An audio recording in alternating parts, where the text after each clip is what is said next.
Осенью 2001 года на автотрассе Челны-Казань певица Вафира Гизатуллина отсчитала последние километры своего жизненного пути.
Артистическая судьба Вафиры Гизатуллиной – самая звонкая струна в большом оркестре певческой культуры Татарстана последних десятилетий.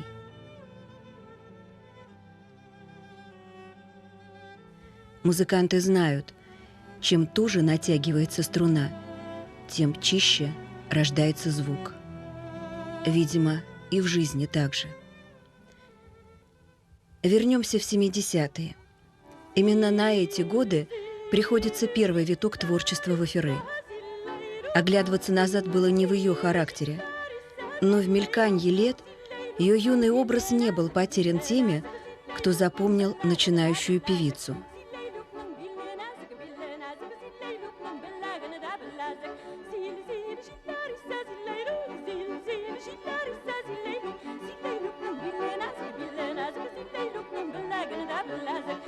Вот Вафира – студентка Казанского музыкального училища. Во всем училище она лидер была, все ее знали там, и она очень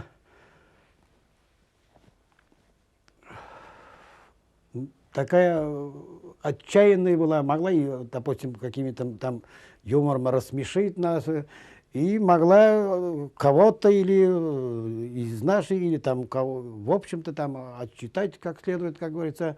Очень бойкая она, смелая была, девушка была. А иногда у нас, вот учеников училища, там шефские концерты в те времена очень, так сказать, модно было ведь. Ну, по разным там учреждениям, там, организациям. Вот она и там уже, будучи такая, ну сколько, лет 18-19, допустим, она и там публика так, неоднородная была. Она вот и там уже завоевывала публику прям. Она и татарские народные песни пела, и классические, и русские песни пела. В общем, она уже в то время, можно было сказать, артистка была. Потом она так красивая была и умела себя на сцене, главное, вести. Ее голос уже звучал и по радиоэфиру. Едва закончив 3-й курс училища, Вафира была приглашена в Казанскую консерваторию.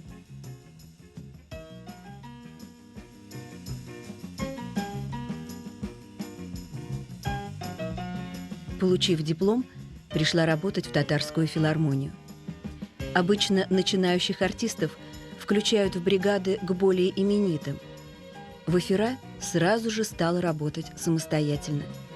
Таким правом обладали лишь любимцы публики, наши кумиры Ильхам Шакиров и Альфия Авзалова. Тембр голоса дается природой. Каждый исполнитель стремится удержать его. Певец, выходящий один на один к зрителю, языком музыки должен уметь вести разговор по душам. Этот талант дает только Всевышний. Ее голос не фальшивил никогда. За это мы и любили Вафиру.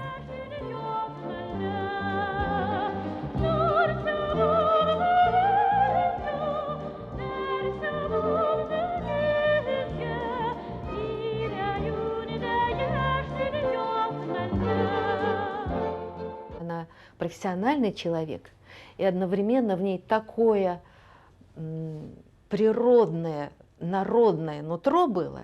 И вот в сочетании это давало что-то особое. Она, понимаете, штучный товар, эксклюзив. Вот такого второго пока я не вижу никого. Сколько прекрасных планов мы строим на будущее. Любовь зрителей – огромный аванс и стимул для артиста. И его личная жизнь переплетается с творчеством, иначе мало у кого получается. И первые свидания,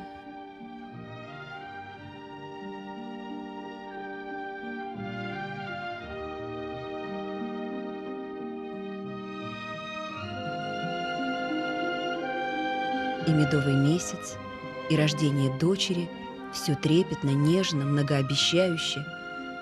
Какой замечательной бывает жизнь в этот период. Но постепенно она входит в колею, становится размеренной, уставшей. То, что близкий человек давно уже живет другой жизнью, для многих женщин становится неожиданным откровением.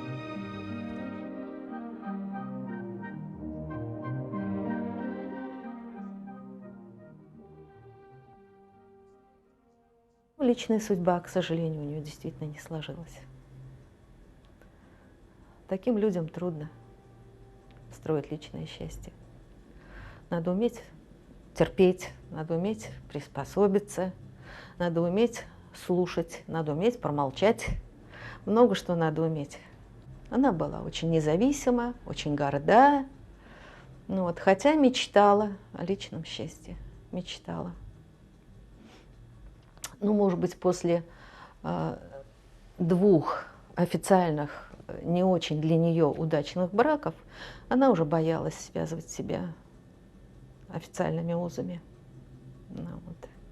И она, конечно, была вся в творчестве и в детях. Судьба посылала в эфире испытания, чтобы проверить на прочность. Все, что требовалось от нее – не изменять собственным убеждениям и, конечно же, работать.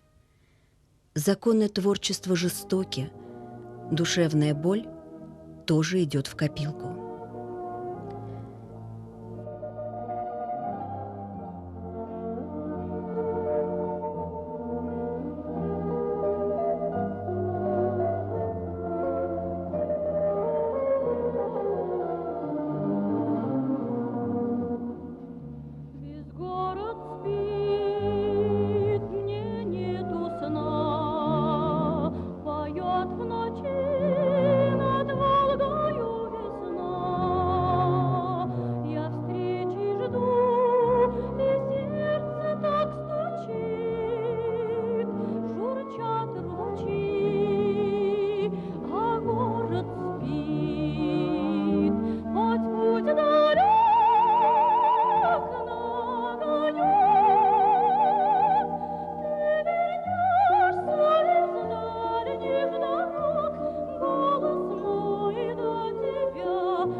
Профессия дала возможность певице знакомиться с интересными людьми, объездить не только Россию, но и работать за границей.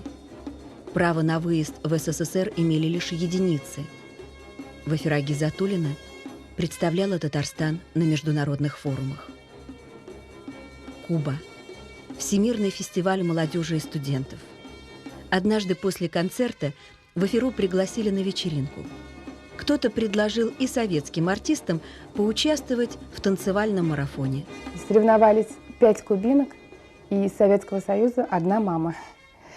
Представляете, 50 градусов жары, марафон, 3 часа мама выдержала, 5 кубинок друг на друга свалились, а маму, конечно, потом на руках унесли, и вот она выиграла такую медаль большую, чемпионка по танцам.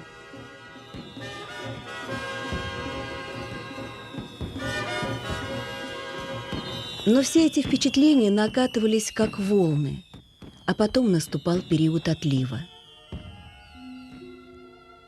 Все это работа, а не личная жизнь. Красивая и известная певица была всегда на виду. Ее талант и популярность многим не давали покоя. Ей приписывали романы со многими известными мужчинами, но эти тайны оставались в ее душе.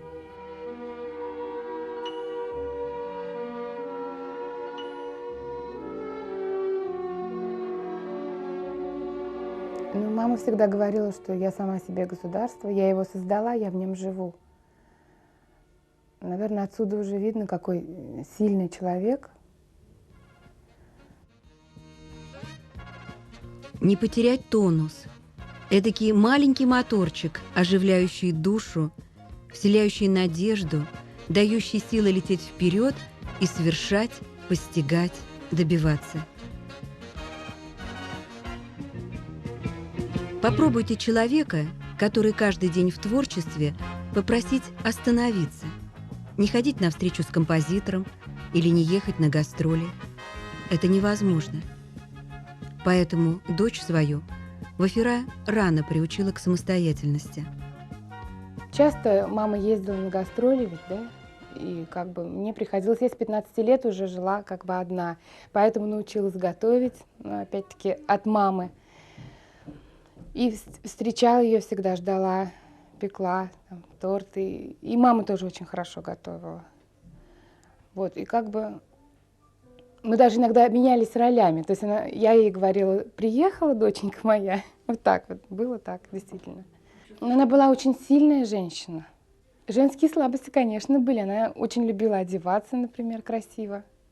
Опять-таки могла на последние деньги пойти там и купить что-то себе. И это давал какой-то стимул. На ее месте можно было, конечно, немножко там с гонором ходить. Вполне возможно было. И есть такие. Есть у нас такие. Вот она простейшая, а уж тем более дома, она простейшая, вот обыкновенная вот эта девушка была. Раньше ведь для певца выпустить пластинку, грамм-пластинку, это престижное дело было. И причем в то время это не так просто было. Это 2 года один раз, иногда из Ленинграда, иногда из Москвы приезжала бригада, записывающая на пластинки. А туда разрешение давал только Министерство культуры.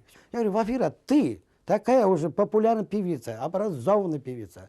И сама, как говорится, в рот палец не клади. Очень отчаянная была тогда. Я как говорю, уже хуже тебя, если некоторые певцы уже пластинки, а у тебя нету. Ой, Рамиль говорит: у меня вот на радио есть записи, на телевидении есть записи. Мне хватит, говорит. Вот такая скромная была, понимаете? Скромная была. Хотя она могла бы не одну пластинку, а 10 пластинок выпустить. То есть, а вот за людей она боролась, вот, а за себя она так не могла. Каждый артист перед выступлением чувствует атмосферу зала. Но и зритель перенимает его энергетику. Любовь и сила характера Вафиры казались бесконечными.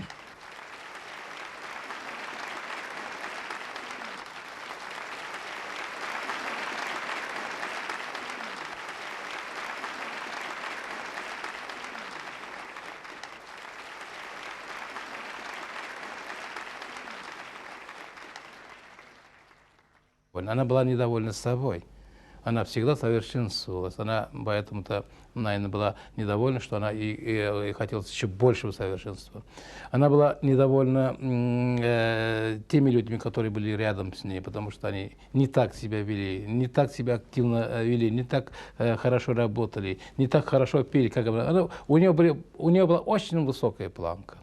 Она была очень требовательной к себе, и к своим друзьям, и ко всем. На последние годы стала писать стихи. Это меня тоже удивило. И она как будто бы вернула свое детство. Она приносила нам свои стихи, читала свои стихи не как уже как маститые певицы, как уже оформившийся человек, а как будто начинающий поэт, который только что исполнилось 15-16 лет. И она так себя чувствовала, такой молодой, такой наивной. Мне даже, с одной стороны, было смешно даже вот смотреть на нее. Она мечтала написать и повесть, издать книгу, но не успела. В начале 90-х годов жизнь за окнами концертного зала стала меняться. Столица Татарстана оказалась в центре внимания мировых средств массовой информации. Площадь Свободы кипела.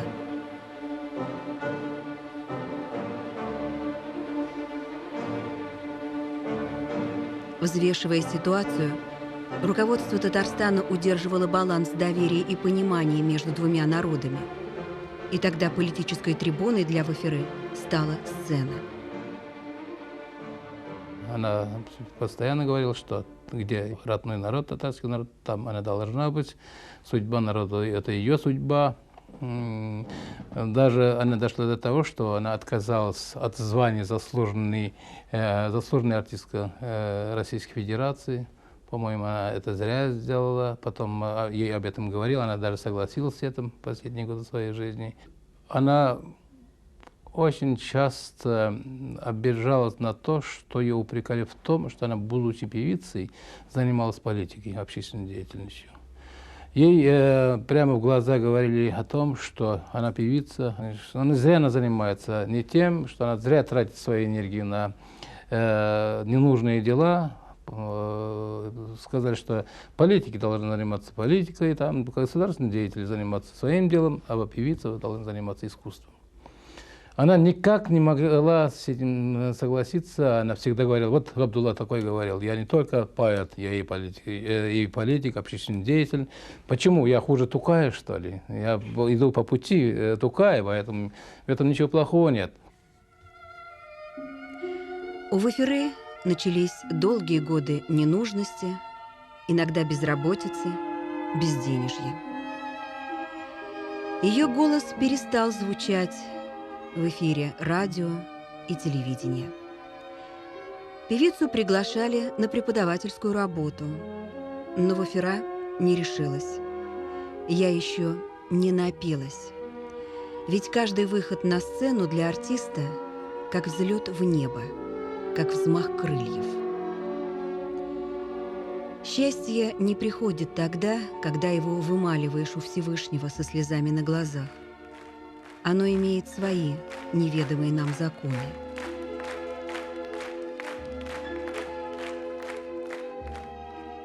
Ну, мама всегда как бы хотела быть именно бабушкой. Она говорила, что у человека есть только одна мать и один отец. И никакая не большая мама, не большой папа, там, девяни девяти, да? После 7-летнего перерыва Вафиру Гизатуллину пригласили на съемку телевизионной передачи. Она специально платье шила для этой передачи, специально готовилась. И заранее узнавала у меня, какие вопросы я ей буду задавать. Как будто она первый раз выступает перед народом, как будто она сдает перед своим народом экзамен.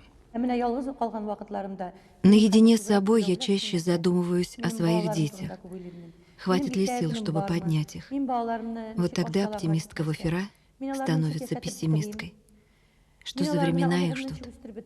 А еще я думаю о своем народе.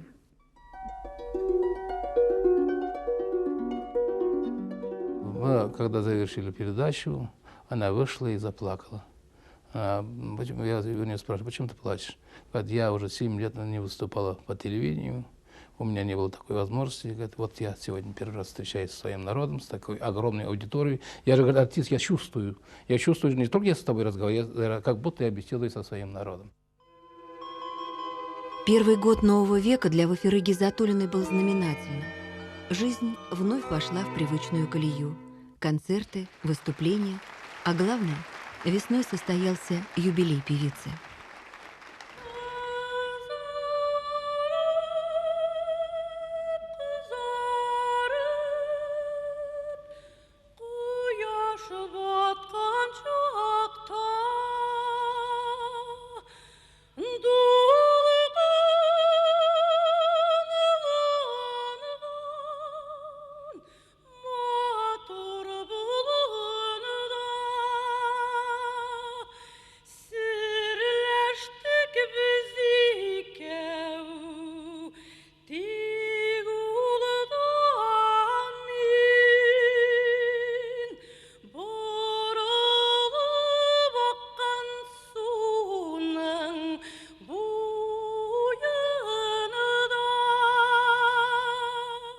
Она в последнее время очень часто говорила о том, что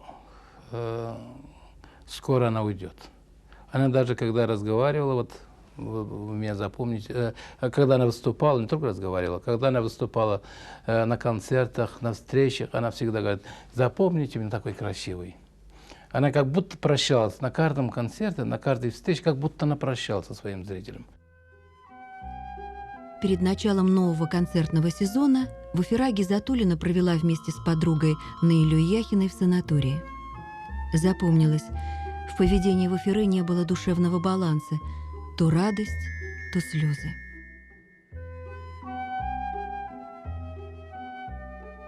Мы же с ней общались прямо перед ее смертью, и удивительно такие мистические моменты, случаи.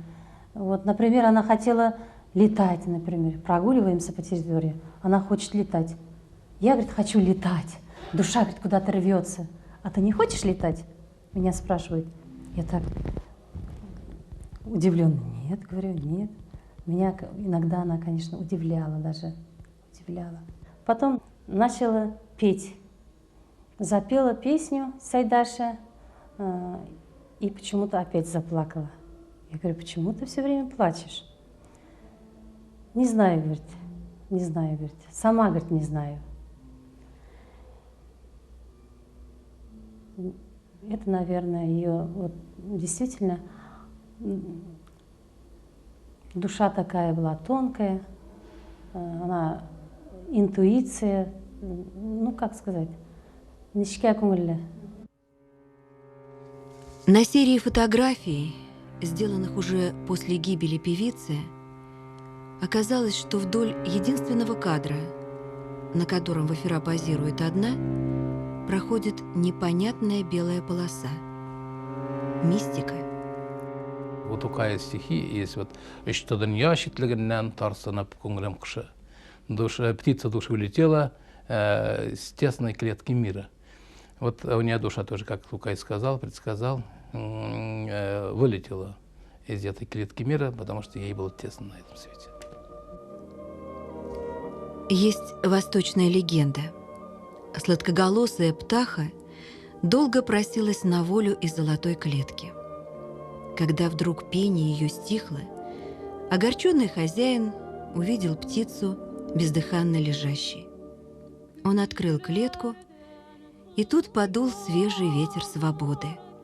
Птица вспорхнула с его ладони. «Человек», — пропела ему птаха, — «есть в любви начало и конец. Никогда б я прочь не улетала, только жить хочу я в певческой стране, и о воле пламенно мечтая, песнь свою оставлю на земле».